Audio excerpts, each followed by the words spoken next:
Hi, welcome to our second panel reading from Unquiet Spirits, and welcome to Women in Horror Month. Women in Horror Month is an international grassroots initiative which encourages supporters to learn about and showcase the underrepresented work of women in the horror industries. This inclusive and positive movement is open to everyone, just as we believe the horror genre should be. As I said last week, but it bears repeating, no discussion of contributions to the genre would be complete without including the recently released Unquiet Spirits. I gave it a well-deserved rave review and Hell Notes. And as you know, I love ghost stories, I love demon stories, but Unquiet Spirits is so much more than that. The stories are gorgeous sketches that are a discussion between the author, her past self, her understanding of her culture, and her role in her family. Unquiet Spirits is an important book, and I found it to be an intimate and emotional read. What I loved a lot about the book is that it provides voice and agency to the mothers and the grandmothers who have stories that must be told, but were never permitted to tell them. And that way, it's a perfect fit for Women in Horror Month. Just to wet your whistles, allow me to read the blurb from Unquiet Spirits. From hungry ghosts, vampiric babies, and shape-shifting fox spirits to the avenging white lady of urban legend, for generations, Asian women's roles have been shaped and defined through myth and story. In Unquiet Spirits, Asian writers of horror reflect on the impact of superstition, spirits, and the supernatural in this unique collection of 21 personal essays exploring themes of otherness, identity, expectation, duty, and loss, leading ultimately to understanding and empowerment. Allow me now to introduce our first author. Kiyomi Appleton Gaines is a writer of fairy tales and other fantastical things. She was a 2018 contributing editor at Enchanted Conversation and contributor to Mad Scientist Journal 2019 Spring Quarterly. Her work has also appeared in Nightmare Magazine, Quail Bell Magazine, and The Grim Reaper. Kiyomi is a third-generation Asian American of Japanese descent. She lives in Bend with her husband and 2 marmalade cats. And as she's reading, I'm going to put up how you can follow her in the banner that is beneath her. So Kiyomi, please take it away. Well, hello. In the time when I was thinking about writing this essay and I was sort of approaching this moment of now or never when it came to being a mother. I was already well into what doctors so kindly refer to as geriatric maternal age, and it felt like something I could no longer pull off or could no longer put off to one day maybe. It seemed like everyone around me was either expecting or trying or having those conversations about when or raising their children. And I settled on not now. And so that became never. And it was really hard and isolating. I had a lot of complicated feelings about it that no one else seems to be talking about, especially as every message we get about womanhood also assumes motherhood. I saw an article around the same time about how COVID had impacted women harder than men. And from the first paragraph, it was all about childcare. They didn't mean women, they meant mothers. But those two words are so often seen as interchangeable. So I was left with this question of what does it mean to be a woman fully who has no children? Just a little bit of background. Yama-uba is a mountain oni, which is a kind of ancestral spirit often tied to place. With the advent of Buddhism, the oni, who had been seen as sometimes helpful and sometimes hindering, but generally neutral, came to be defined as evil. And the word is usually translated in English as demon. Yama-uba is a figure akin to and perhaps even folklorically related to Baba Yaga, and her story follows 2 paths. One in which she defies convention and one where she accedes to it. So I'm going to read a selection from my essay in Unquiet Spirits, Plant a Cherry Tree Over My Grave. Later in the story cycle, Yamanba, a variant of Yamauba, transforms from mountain witch to beloved protector. She's welcomed back. No longer a monster, she is beautiful, erotic, and embodies all the feminine virtues. She finds this redemption only in conformity, only through becoming the mother of the folk hero Kintaro, a parent, adjective, readily seen or understood, manifest to the senses, a parent, adjective, having no interest or involvement in parenting, of no parental significance. Witches and non-women notwithstanding, it's still largely an uncharted path. Every woman in my direct line of descent has been a mother. I know only a few women who aren't. And because of the deeply personal reasons behind decisions about reproduction, I have never asked, why? Is this what you wanted or intended? How did you come to your choice? Was it hard? Are you like me? Was it sad for you too? Descendant, noun.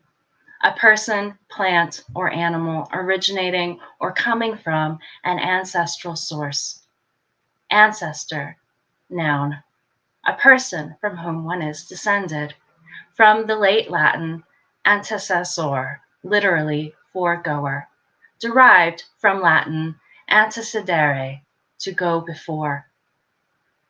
When friends announced their impending parenthood, I smiled and cheered, and then I cried for 2 days, decorating the Christmas tree with the ornaments that my mother sewed while she was pregnant with me, soft and colorful cloth toys, safe for little hands that I always assumed I would one day give to my own child.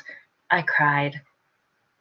I am sorry that I will never bring the love and joy and sense of community to my loved ones that I have experienced with the birth of every child in my circle. I'm sorry my parents won't come, especially to meet the new most important person in our shared world. I'm sorry I won't ever have that special connection with my mother that I've read about. That happens only when a daughter becomes a mother herself. I cried at these and other realizations of things, other assumptions that will never be. It can be surprisingly heartbreaking, letting go of an assumption. When my grandmother died, I felt I'd lost a part of myself, bereft and broken in a way I hadn't anticipated and wasn't prepared for. I had dreams of her for the first couple of years after, until she was sure I'd be okay, I suppose. She knew I would be. Kiyomi-chan, she would sing my name.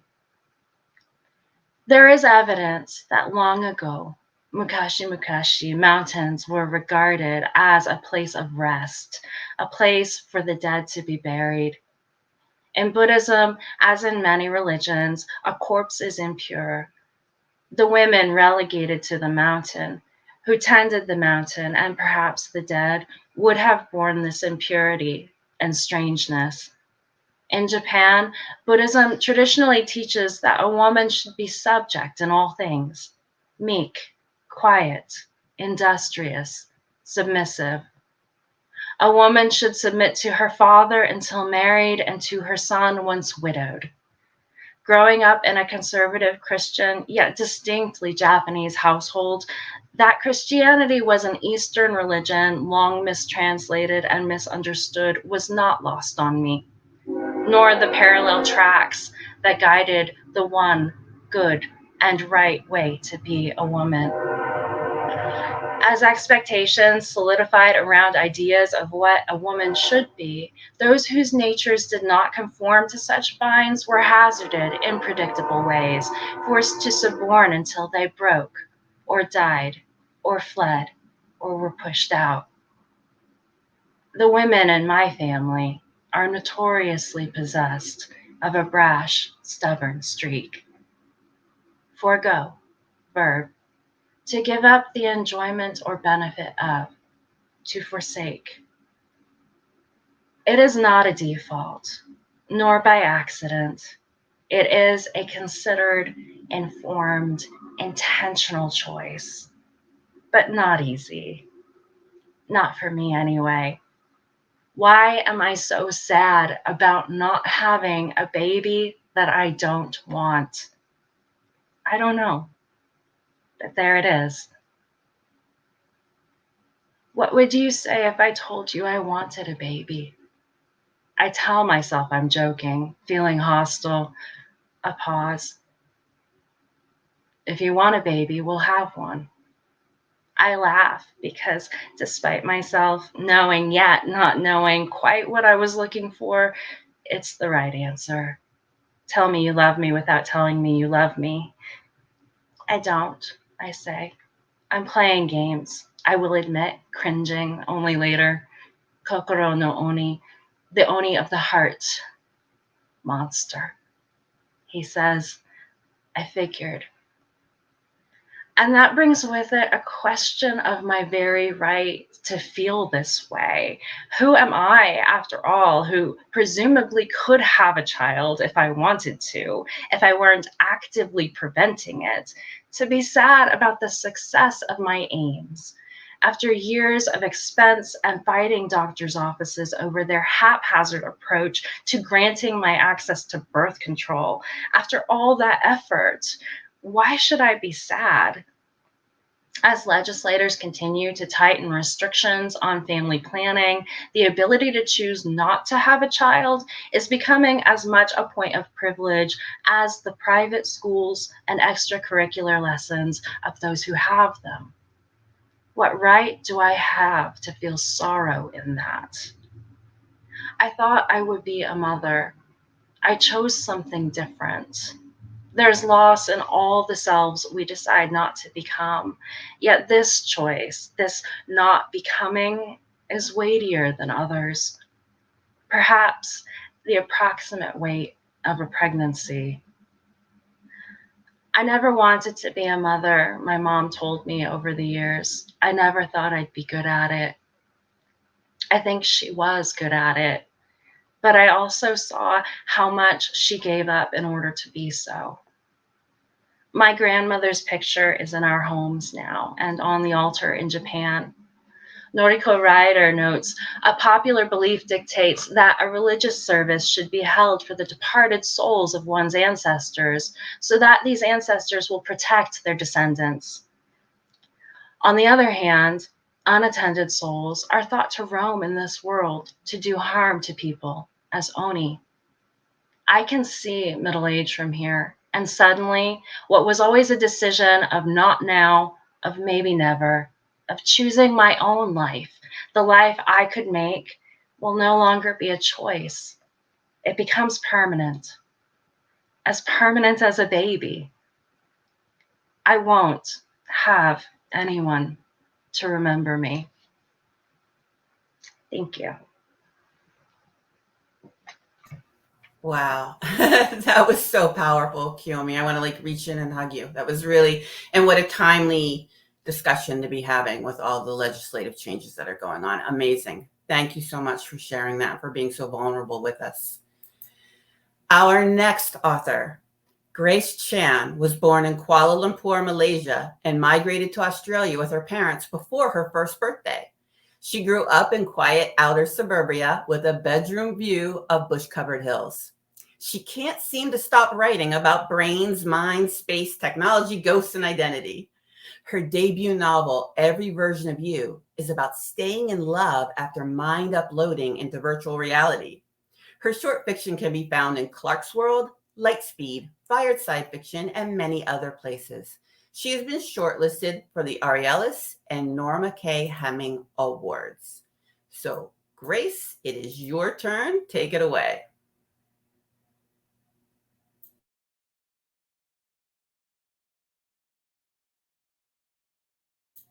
You're still muted, Grace. Can you unmute the mic?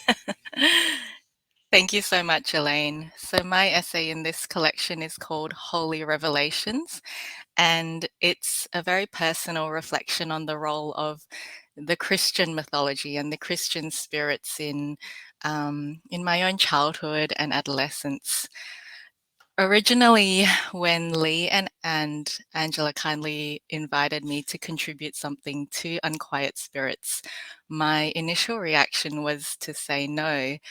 I felt quite a bit of imposter syndrome and a sense that maybe I wasn't Asian enough or didn't have enough knowledge to write anything for this collection. I guess when I reflected on my personal history, I didn't see the presence of Asian ghosts or folk tales or folk stories in any way. And although I'm sure there may be some in my family's history, there weren't really any that I knew about consciously, or any that were passed down in terms of oral stories to myself. Um, but then as I reflected a little bit further, I thought, oh, I guess there are spirits that really did shape my experience as a child and my family's experience when we migrated from Malaysia to Australia in the late 20th century. And I grew up here in the 90s and the noughties. So yeah, I thought I'd challenge myself to write this essay, and it certainly was an essay that was challenging and also very fulfilling to write. It did take me back to a fair few sort of the experience of growing up in an evangelical church and an evangelical Christian family, and the presence of spirits, in particular, the Holy Spirit, and I guess all the emotions that played into that throughout my childhood and adolescence, very powerful emotions like um, guilt, sin, shame, longing, joy, communion, community, um, the path of what is right versus what is wrong or sinful, duty and filial duty and duty to a church community. Um, and it also, writing this essay also helped me to reflect on the role of being part of an evangelical Christian community for my family, and also for many other migrant families, many of whom were Malaysian Chinese or Singaporean Chinese, so members of with a long history of migration and diaspora throughout the generations, and then migrating to Australia in the late 20th century, and the role that the church played in terms of community solace, a balm for people's anxieties, feeling of being othered, and a way to I guess find a home in a new and very strange culture, and a way to transition away and maybe deal with the grief and loss of leaving behind many elements of their old homes, their ties, their stories, and their families. So yeah, um, it was certainly a really challenging and personally um, rewarding experience to write this essay. It's might be a little bit of a black sheep in a collection about Asian ghost stories, but I thought, look, if one person reads this and feels seen by my experience, then it will certainly have been worthwhile. So this is Holy Revelations, and I'll read a couple of sections from the start of the essay. He who belongs to God hears what God says. The reason you do not hear is that you do not belong to God. John chapter 8, verse 47, New International Version. On a still summer's night, the Holy Spirit descends. A campsite scattered with wooden cabins, surrounded by a whispering fringe of Australian natives. Amped down electric guitars, casting wistful chords from the windows of the community hall. Within, it's dark. Only the multicolored spots from a cheap disco light whirl over upturned faces. A forest of teenagers straining towards heaven. The youth pastor torrents with prayer. The hall swells with amens. The shadows imbue me with rare confidence. I raise my arms a little higher, my hands almost level with my shoulders, reaching for absolution, for communion. I beg to feel, like the others, what I am supposed to feel, or even a humble portion, just enough to be deserving. The girl in front of me has one arm high above her head. Her other hand is clutched to her chest. I know her. Not well, but we've both been in this church since we were toddlers. She's 2 years my junior. She sways harder, side to side. Her whole body starts to shake. A strange muttering flows from her lips. Just as she bends into a Z, two youth group leaders rush forwards and gently lower her to the floor. I see her mouth still moving frenetically with spiritual tongues. Her limbs twitch against the scratchy carpet. Her eyes are squeezed shut in her pale and glistening face. Her expression twisted in beatific passion, in virtuous and desired possession. I too yearned for this overwhelming consumption.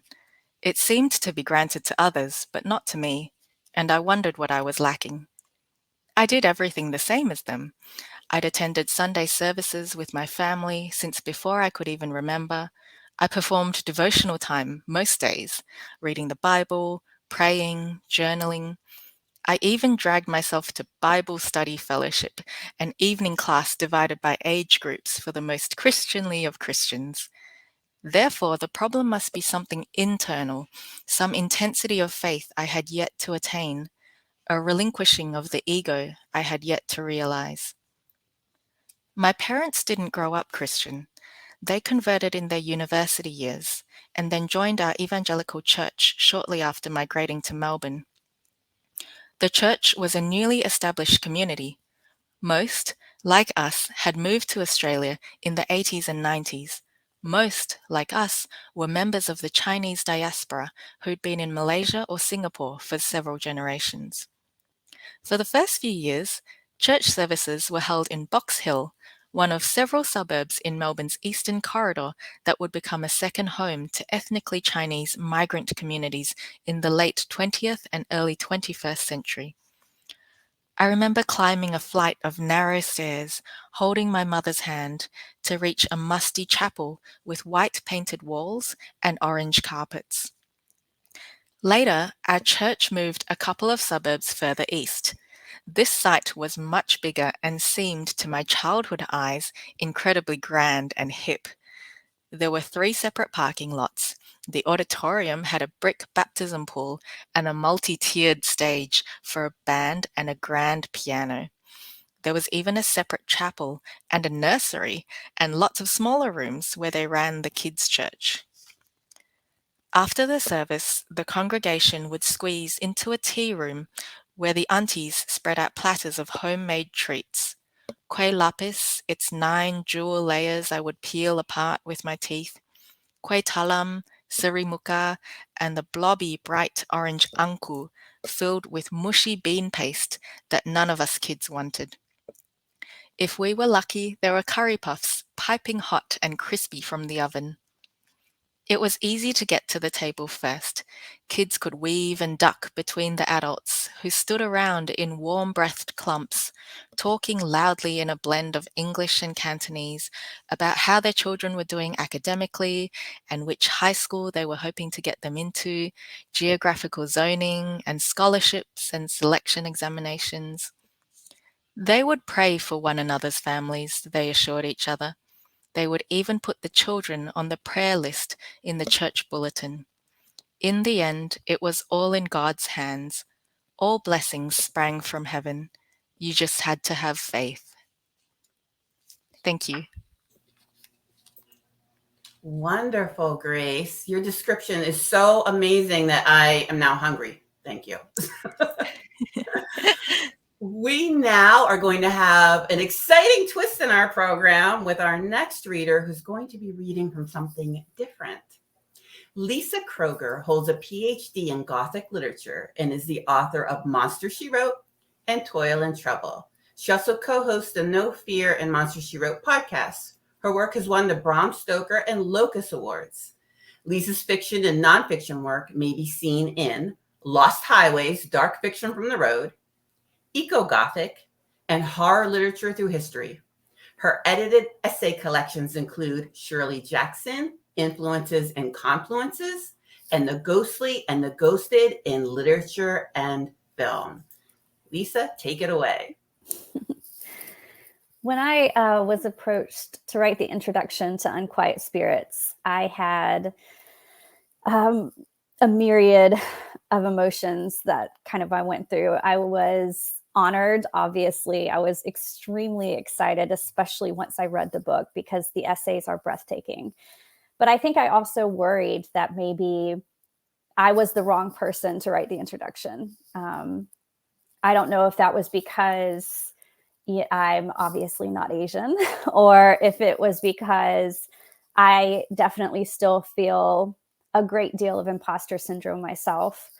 But then I started thinking about where I was when I wrote Monster, She Wrote, which is my first book. And I was a woman writing really without a community. I had a small group of writer friends. Mostly I was writing by myself, as most writers do.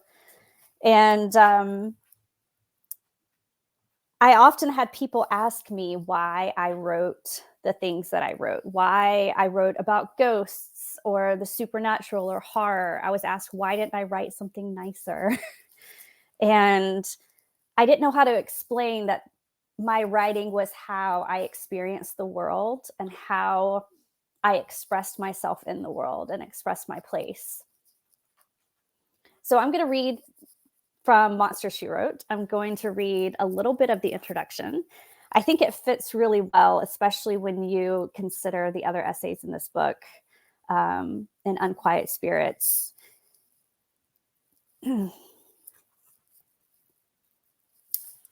Why are women great at writing horror fiction?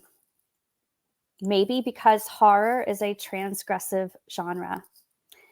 It pushes readers to uncomfortable places where we aren't used to treading, and it forces us to confront what we naturally want to avoid.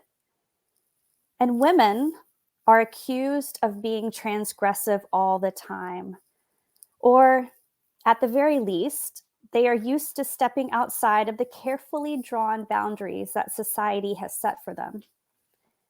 Women are told what to do and who to be.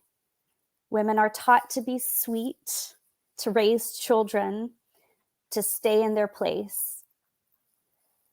Women are pushed to the edges of society, where they are expected to keep their mouths shut and their heads down. The marginalization of women may have been more overt in the past, at times when women couldn't vote or own property or work outside the home, but it still happens today.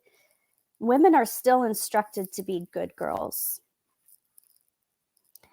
In any era, women have become accustomed to entering unfamiliar spaces, including territory that they have been told not to enter. When writing is an off-limits act, writing one's story becomes a form of rebellion and taking back power. Consider, for example, Margaret Cavendish, who in the 1600s brazenly wrote about science and philosophy, two subjects then considered the purview of men. More recently, Joel Gomez brought an African-American and lesbian perspective to the vampire tale, which had long been the province of European male protagonists. And today, we have the women of Unquiet Spirits subverting the so-called safe storytelling formats of the supernatural yarn, adding women's voices to these traditional narrative forms. For women especially, writing is often a kind of non-compliance. All of the writers that I researched for Monster, She Wrote, the writers in Unquiet Spirits, they're all rule breakers. Here's the funny thing. Society doesn't always pay attention to what's happening over there on the edges. So while society wasn't looking, we were taking up our pens. While everyone else has been doing their own thing, women have been doing theirs, crafting tales about scientifically reanimated corpses, ghosts of aborted children, post-apocalyptic underground cities. So I guess what I'm saying is that I am reading a little bit of this introduction, and I've kind of dedicated this book to all of the misbehaving women who write in all of its nasty forms, horror and supernatural. And yeah, that's what I have. That was perfect, Lisa. And it was a perfect fit with Unquiet Spirits and a magnificent fit for our Women in Horror Month. And I'm actually going to plagiarize you in a panel next week when they ask me about what I think about horror. I'm just going to, maybe I'll just play your recording and move my lips. I'll lip sync. Fantastic. Our next author, we're back to Unquiet Spirits. Lee Murray is a multi-award-winning author, editor, poet, and screenwriter from Otaria, New Zealand. A USA Today best-selling author, Shirley Jackson, and 4-time Bram Stoker Awards winner. She is an NZSA Honorary Literary Fellow and a Grimshaw Sargison Fellow. While Lee is reading, I will put up in the banner how you can find out more about her and follow her. In the meantime, go ahead, Lee, take it away. Oh, Elaine, I think that's just so unfair making me go after Lisa, who kind of has written an iconic text for Women in Horror Month. So thank you, Lisa, and thank you for providing the foreword and bearing witness to the essays in Unquiet Spirits, which really is really special to us. So I'm going to say the doyen of Unquiet Spirits, since I'm the editor-curator as well as an author. And it kind of came out of a chance meeting with our co-contributor, Genevieve Flynn, at a GenreCon convention, where 2 conscientious Asian girls turned up too early to a panel. And so we got talking about, hang on a minute, where are all the Asian women's narratives in horror? And we thought, well, there isn't one. So there's a gap. And having seen, recognized this Asian, tendency in each other, we said, well, we need to do something about it. And that gave rise to this beautiful book, Black Crane's Tales of Unquiet Women, which is where the unquiet comes from. And Lisa very kindly alluded to the fact that we are misbehaving women who are speaking out of turn. And that the reception to that collection was just incredible. So we went on to write Tortured Willows, Bent, Bowed, and Unbroken. This is poetry by Christina Singh, Angela Eureka Smith, myself, and Genevieve Flynn, who all appeared in Black Cranes. And because we had so much more to say on this topic, and then so poetry seemed another way to do it. And then, of course, Angela and I got talking. We should never get on a Zoom, Angela. If you're listening, we should never get on a Zoom again, because every time we do, we come up with some new project. And that gave rise to Unquiet Spirits. And of course, it's just been such an empowering, inspiring movement of incredibly talented and women with just wonderful, wonderful stories to tell in ways that we haven't heard before. So we were so delighted to be able to bring together so many incredible essays in Unquiet Spirits. And I knew that it was going to be wonderful. I already knew, because look at the women that we have in these pages, and yet it still blows me away. And now to hear, well, just ahead of us, ahead of me now, Kiyomi and Grace read their essays. I've read those essays multiple times, and I'm still getting frizzins listening to them read from their essays. So thank you, Elaine, for bringing us together today. I'm going to read from my essay from Unquiet Spirits. It's called displaced spirits, ghosts of the diaspora. And the reason I'm talking about this is because in New Zealand, Asian people came to New Zealand, or Chinese people came to basically work the gold fields and work the gum fields. And this was a concerted effort by New Zealand government and commerce to bring in labourers. But they didn't want Asian people to proliferate, so they brought in a very, very exorbitant poll tax, which basically kept a lot of women out. And one of the things that's really interesting about Chinese culture is this idea of ancestral worship. And if you don't bring a body back to their original homeland or to China, then on your death you become a hungry ghost. And because of the patriarchal nature of Asian cultures, at least in the past, certainly in the past, your woman's ghost automatically becomes a hungry ghost if her partner is a hungry ghost. So we just kind of follow the crowd. So if your husband is a hungry ghost and is displaced, then you become a hungry ghost. So basically, all of us in the New Zealand diaspora who are Asian become hungry ghosts. So that is the thesis of my story, and I've tried to relate it to myself. So here we go. Helps if I find it. Helps if I find it. Oops. Displaced spirits, ghosts of the diaspora. I am 6. It's Saturday morning and my dad is outside mowing the lawns, while in the kitchen, my Kiwi-born Chinese mum gathers 3 slender joss sticks into both hands and touches the bundle to the element on the stove. As always, I hope the bamboo sticks will crackle with little stars like sparklers, but instead their tips glow red and a curl of smoke drifts upwards on the air. Still holding the burning incense with 2 hands, Mum bows respectfully towards the open window, then places the sticks in a stand on the sill. She repeats the process twice more, fanning out the 9 sticks neatly on the holder. For the next half hour, the smoke wisps and swirls its way through the house, permeating everything with its scent of sandalwood and cinnamon. I breathe deeply, savouring the solemnity of this familiar ritual, quiet amid the general busyness of my childhood. Sometime later, when the sticks have burned out and there is no chance of my hair catching on the smouldering embers, I run my finger along the sill, tracing the letters of my name in the chalky pink ash. Sketching the double E's is especially satisfying.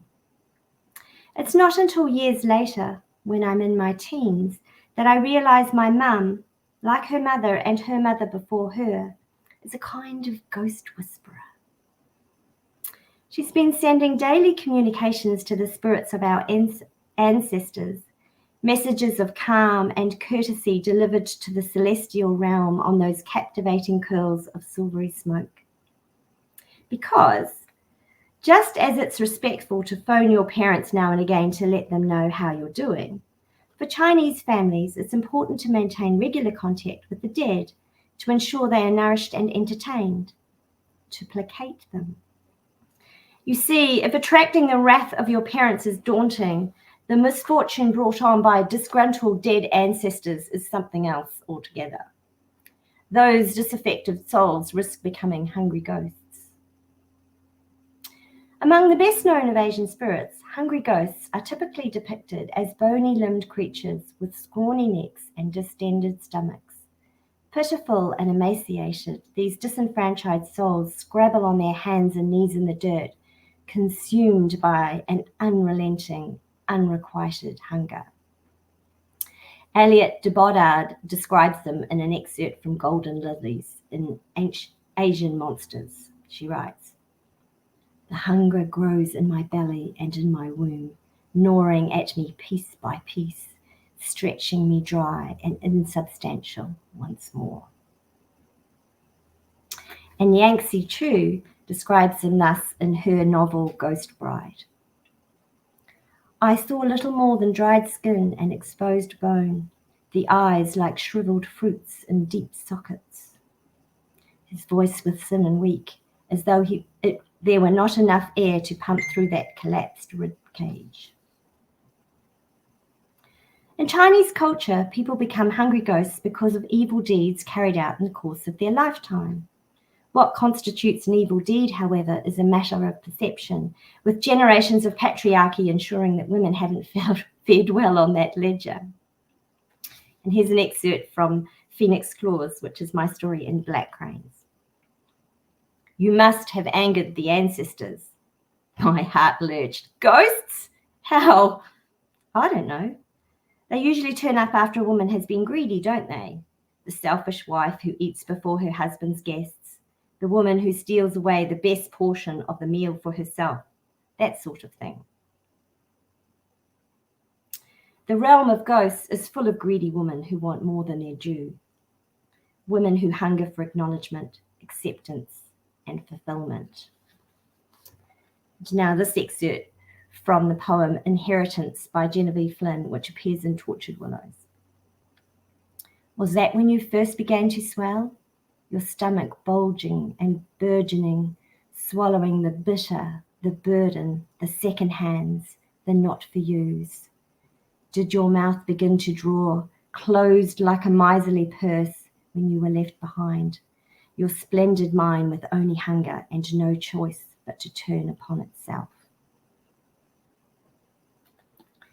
Another cause of eternal ghostly torment is displacement.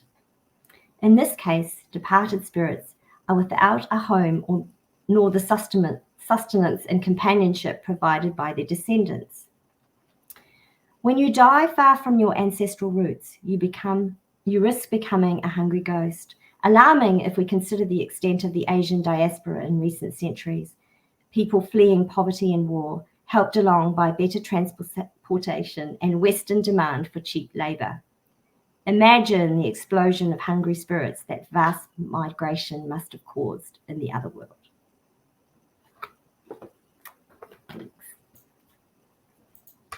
Thank you, Lee. That was wonderful. And thank you for providing the context of the other books and how Unquiet Spirits came about. That's such important background information. I really appreciate it. Now, last but certainly not least, Celine Murray is a queer disabled New Zealander with a multifaceted cultural background, including Chinese, Maori, and Scottish ancestry. A short fiction writer from a young age, she published her first collection, 7 to 17, at 17 years old. She's the winner of a Sir Julius Vogel Award for Science Fiction and Fantasy for her novella, Peach and Roxy. At university, Celine pursued her interest in linguistics and communication and now holds a Master's of Speech and Language Pathology. Though just beginning to dip her toes into the world of horror, Celine has a long-standing enthusiasm for death, with work experience in the death industry. She also enjoys embroidery, drinking tea, and playing board games with her partner. Celine, take it away. Thank you. Firstly, I feel very lucky to have my essay included in Unquiet Spirits at all, alongside all the other wonderful essays in it. I was a late addition to the collection because my mother, Lee Murray, sent me her essay, as she often does, to give it a final edit. And her essay, as you've just heard, discussed the hungry ghost mythology and links that to our family history. And because it's a story about diaspora and displacement and how our family has changed over time, it includes some things that I had not known about our family, or even just little things that I hadn't thought of. I wasn't familiar with the joss sticks and things like that. And so reading that essay inspired a lot of feelings in me, and I didn't know what to do with those. So I turned them into my own essay, which builds on a lot of the ideas that she included in hers. I chose the Huli Jing, the fox spirit, which is a creature that takes on the shape of other people, an element in its mythology that I relate to a lot as a person with mixed cultural heritage. I think that the fox spirit is a monster that has a lot to say about fitting in and the fear of being different and excluded and possibly even persecuted if you don't fit in, and the things that you have to do to be accepted into a community that might not be the one that you were originally from, or perhaps there isn't a community that encompasses everything that you're made up of. And I think that the fox spirit is a lot about wishing you could access more about who or even what you are. And so that's why I chose the fox spirit for my essay. I'm going to read from an excerpt from the start of my essay in Unquiet Spirits, which is called Fox Daughter. A few years ago, my partner and I visited Dunedin's Lanyuan Chinese Gardens, the only authentic Chinese garden in New Zealand and one of very few outside of China. The design of the garden is perfectly cultivated to reflect the harmony of nature, its winding paths offering glimpses of the landscape, each angle giving a new view of the trees, pagodas, river, and lake, an arranged beauty made of many facets that cannot be perceived all at once. Along the outer wall of Lanyuan is a corridor with information about the history of the Chinese community in New Zealand. Near the end of the corridor, a panel describes the ships sent to return the remains of dead miners to China, the loss of the SS Ventnor, and the souls she was meant to transport home. Their families left grieving an irreparable loss, predecessors of people just like me, a Chinese New Zealander on my mother's side. When I read about the SS Ventnor, a creature inside me snarled in pain. Then, this summer, when I visited my paternal grandmother, I asked her to tell me about our Māori lineage. She brought out a cardboard box filled with Scottish history, family trees, crests, tartan. Among the memorabilia were 2 photos and a slip of paper. The paper included the name of my iwi, my tribe, and a list of daughters and the Scotsmen they married. The first of the photos was a copy of the Charles Frederick Goldie painting of my ancestor Atama Paparangi, a famous Māori chieftain. The second was a minuscule photograph of the first mixed Māori Pākehā woman in our family, a new face of a woman who caused a metamorphosis in our history. She was the first step towards newness. I thought about her values, the knowledge she brought from her ancestors, and the cultural texture that never made it to me. In her eyes, I see a fox, a spirit that now lives in me, and we're angry, feral. We want retribution. Help! It's trapped in my ribcage. Jagged little teeth, needling claws, frenzied scrabbling and biting. It hurts me all the time. I want you to love it. The Huli Jing is a Chinese 9-tailed fox demon, a shapeshifter capable of appearing human, but often at a cost. In some forms, the fox must kill and consume human flesh.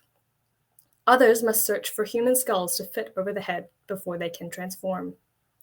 Then there's an excerpt from The Ninth Tale by Rena Mason, which was published in Black Cranes. The fox spirit straightened the skull cap, moist with blood atop her head, then stepped over the decapitated corpse from which she'd taken it. Her hind paws transformed into petite human lotus feet, adorned in pointy shoes embroidered with golden silk. This visit, her name would be Juhua, like the chrysanthemums woven into the fabric near her toes. The 8 tails behind the fox spirit became long braids, winding themselves into intricate loops and circles, concealing the bone that aided her in keeping a human guise. Tottering on useless feet, Zhu couldn't roll the headless woman down the hillside. She kicked the body, wincing as pain ravaged the deformed foot and shot up her leg and into her torso. And then my essay continues. Fox demons are contradictory creatures, often malevolent and dangerous. However, they also contain the capacity to be good. Though she is a demon, the Huli Jing is a spirit who, through perseverance, might become a celestial being. This endeavor may take 100 or even 1,000 years to achieve, and may leave a trail of viscera and bone behind her. Thus, the essence of the fox demon is a painful yearning to be more than what they are. As a queer woman from Aotearoa with both Chinese and Māori heritage and an invisible disability, this absence of a complete identity claws at my heart. I am perpetually a minority, consistently faced with the threat of not enoughness, filled with an ever-present hunger for more of myself. Am I afraid of being a ghost, or jealous that they can disappear and I cannot?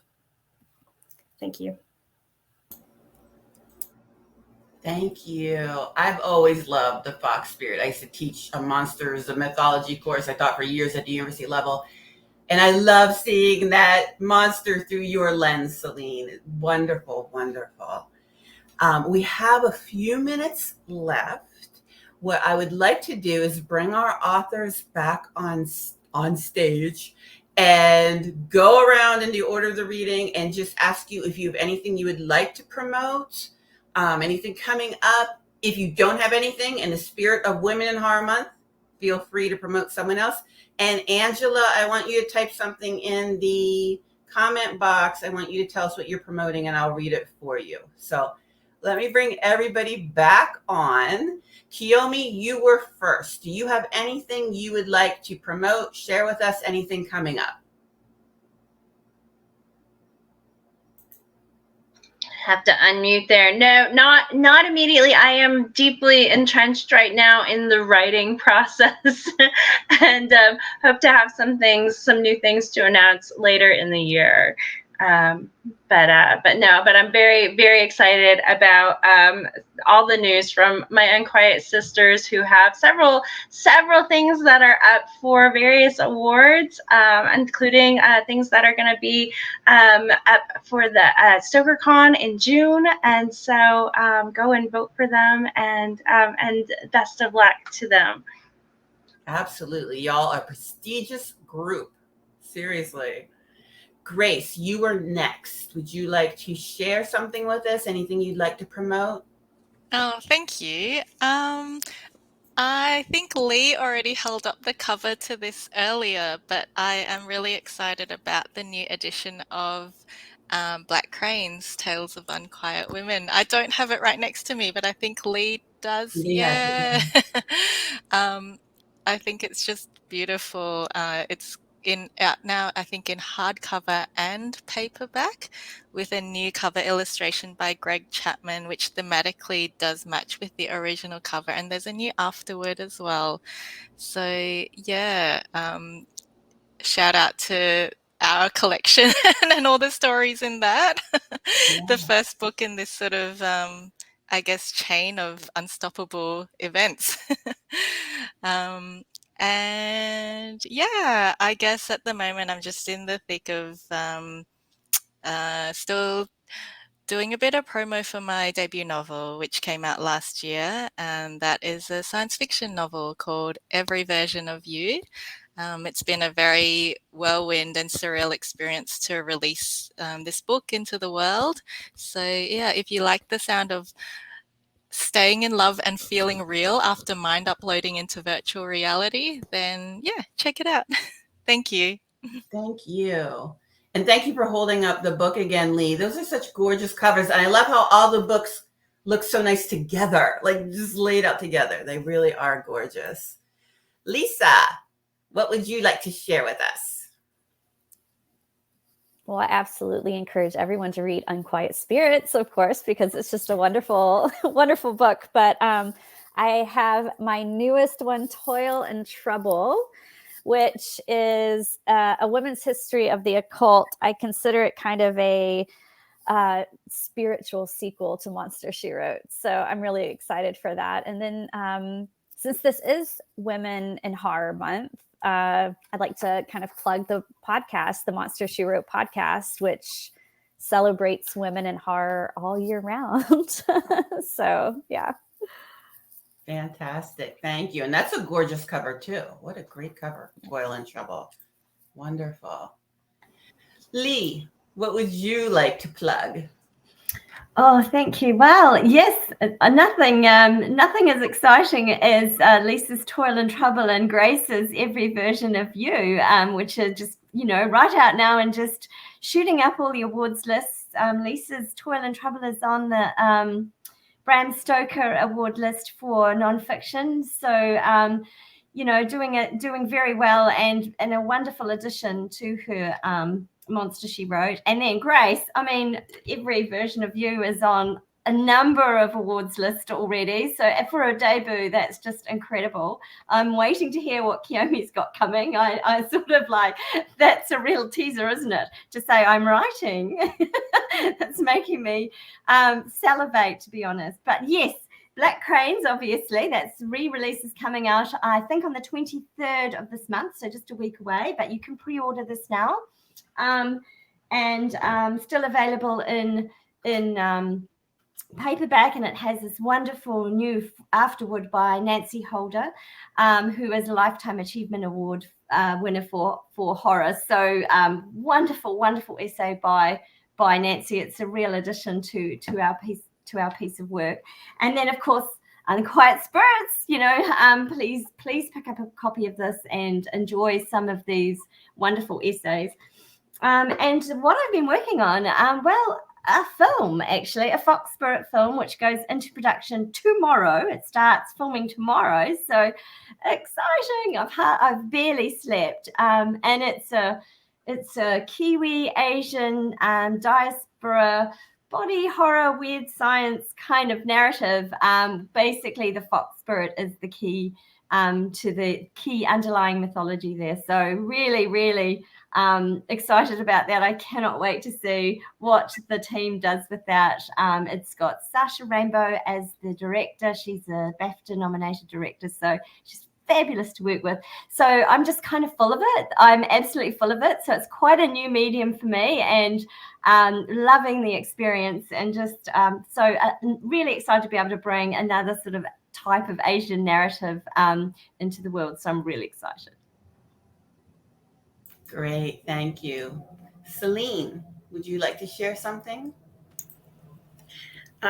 Like I think my mum mentioned, I'm just dipping my toes back into this field recently, so I don't have anything that I can specifically point to that's coming up, but I am very excited about Unquiet Spirits, and surely anything that I do have come out in the future, you would be able to hear by following my mother anyway. Oh God, I'm the tiger mother. Oh dear. Moms can't help it. They can't help it. And I'm trying to get Angela to give us something. Our sister, Angela Eureka Smith, I'm trying to have her. Okay. She's saying Duncan is an incubus too tired to perform, and Naomi is a witch with an itch in the middle of a midlife meltdown. That's exciting. Is that a book, Angela? Oh, her Kindle. Okay, soft deadlines. Okay. She does have her, a book coming out in Kindle Vella. She's also an editor, publisher, podcaster. I mean, Angela does it all. And she has been with us on both of these podcasts, both of these panels, supporting everybody, being wonderful sister that she is to all of us. So I really, really appreciate it. I really greatly appreciate her. And I certainly appreciate all of you taking your time, sharing with us, especially when what you're sharing is just so intimate and personal, and these vulnerable stories. It's very brave. I can't say enough about Unquiet Spirits. I loved it, and I really recommend that everybody put it on their bookshelf. It is an important work. So thank you, everyone, for joining us. I'm going to end this broadcast, and it will be available as a recording later.